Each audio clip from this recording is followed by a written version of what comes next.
Ebitin patra pa ne kwa chire ni chire ama aha osahene me na makase ga na apeso ye di utum so otimi bu ba je se adwa na metena so no otena so bi unya tena so apena ga na fo agi watum sanse ba be bodi a ma yese kokosachini sumu na no enti yesi ba bi a efunu wo no na kokosachi ho enti unya nsa so reba ma tena se na manfo atwam ho ahia na eyija na be prepare ene yesen hia na atachwo akudu afie ebiem na ye nana ekọ ne krachi ye nana digya yenyi ene mema na ebe ema di kan badada nti mema atena se ye ba behwe eti wa hwe na hwe omo ya ade wo de bema ma na me ehu na ade mema nso ma me ehu mini otimi nsa ni franso ye kwabra kodua obi a waba na atachwo kodua nchen bia behu no ana openi otimi nsa benkum nso eye meka ye nua da achihene ose prempechi twie a mre bi atwam ne ni na office bi be nse ade o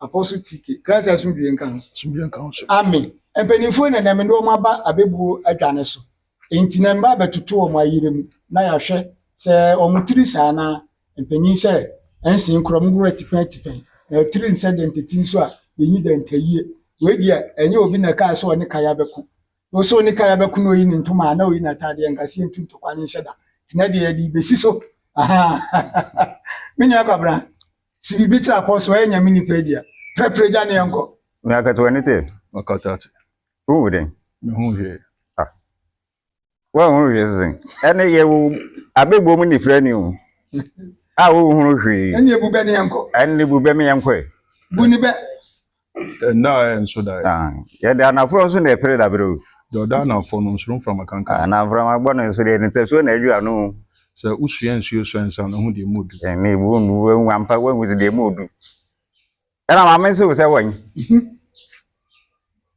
wa froso wa de anafro so ne te so do so epia o se oti so ne ato twade amfom enfom ena enfom so beta akwara enfom so beta akwara ho enukure abrewa oprenchero na ebro pota bubo no na o apata senso do o so awon em kwa bia so betwe to ase o na de apie usua nsuo so ensa na hu de modu enukure ni se nsuo so emfa masan endi ye da ho pepepe sa so na mbesa se aseme hia ba tanya fa nya kola asem hia ye fa nyo ba tan fa nya ba tanya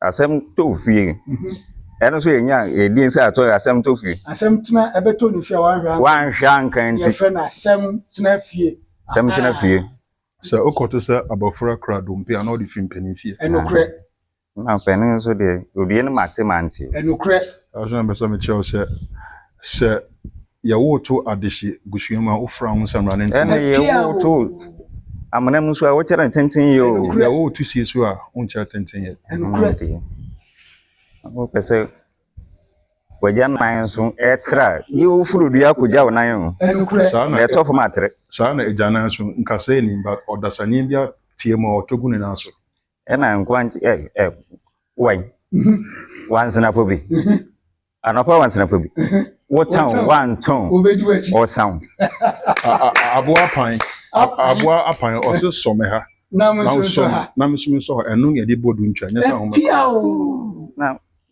na me makwaya mpan woto echa betemi de unia wo de be hyen me de hyen enukure atwe mienu buru yio enukure na me so twen wo so de wosi mi nyina ho opese wo sa me ho ana se mi nyina me nyina ho yi oba ko fo so nkyere damfo enukure o damfo so de wo ni se o damfo so de wo ni se wa eden o damfo eden ne da mati akokora ye do di hwe ye do de hwe wi agba pe to aso ni enko ye do de hwe wi agba pe mi hwe se o be hwe wi agba pe ya to aso ni enko ye se o be hwe wi agba pe ya empanifo se jonim to no na de mi gina kyere mpon ano atia o na krama so de wona ne kwa atwe na ochi na ochi em se wa atwe ne wani ne ori ne nam ori ne nam apa krama bone na otisa krama bone ori ne nam ese wasisi no fi ate asisi enti ona awe na de ese se atwe mi ne nya nkwayo enya ntakwa ya se emumura ni haban ni ho amane